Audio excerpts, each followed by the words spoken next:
Hello, this is Morgan Hughes, and this is my final synopsis, basically based on what I have learned throughout my readings during this time in the course. This is from Mr. Robinson's Summer School Session 2 OL3 class. So starting with chapters 1 through 6, what I took away from those chapters, pretty much, of course, I already knew a little bit about first impression and perceptions and things like that, but I learned more of how my culture and the way I was raised will play a part in that.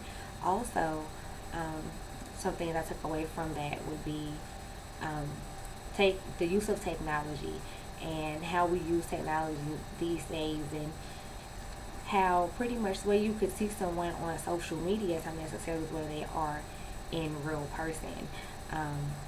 You could be very, very outspoken on social media, and in person, you could be very quiet, very timid. Another thing that I took away from that would be the nonverbal communication. I'm talking about gestures and facial expressions, as well as hand motions and movements.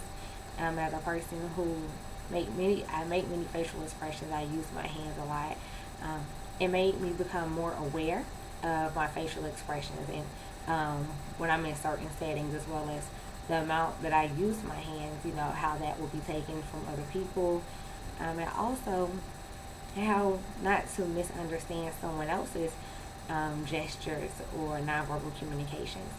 You know, in my culture, something that can mean disrespect may mean respect, or maybe something that another culture finds as a joke or funny. So I pretty much learned that to keep from having these differences and from getting offended, depending on the setting that you're in and the people that you're around, tend to ask questions.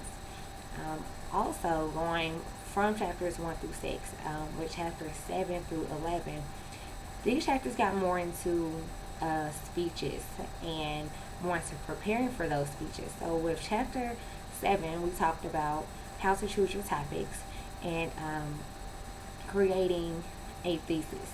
And a thesis pretty much lets your audience know what you're going to be speaking about, what's going to be going on in your presentation, what's going on in your PowerPoint.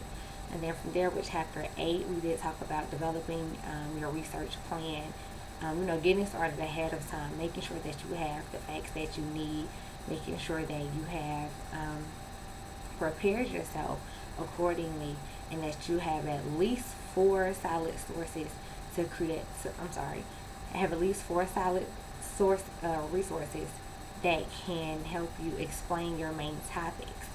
From there, with chapter 9, we talked about pretty much organizing your speech and how to construct your outline, which we did have one outline with our demonstration speech, and we are currently want to do that for another outline for our informative speech.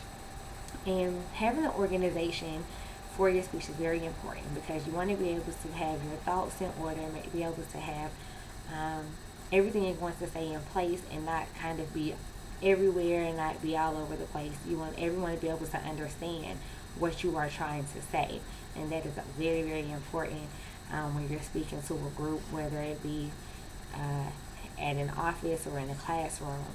Having your thoughts in order and being able to organize your thoughts in your speech is one of the most important things when you're doing a speech.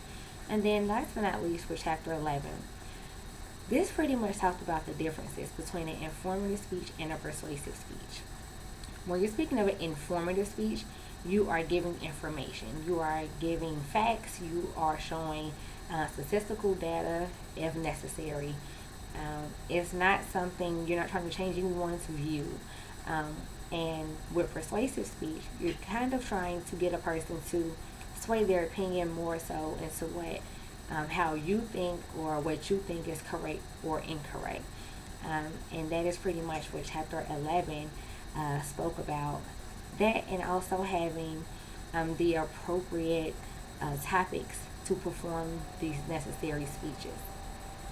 Thank you so much for listening to my final synopsis. I hope you guys continue to have a great summer, and I look forward to hearing your feedback. Have a great day. Bye-bye.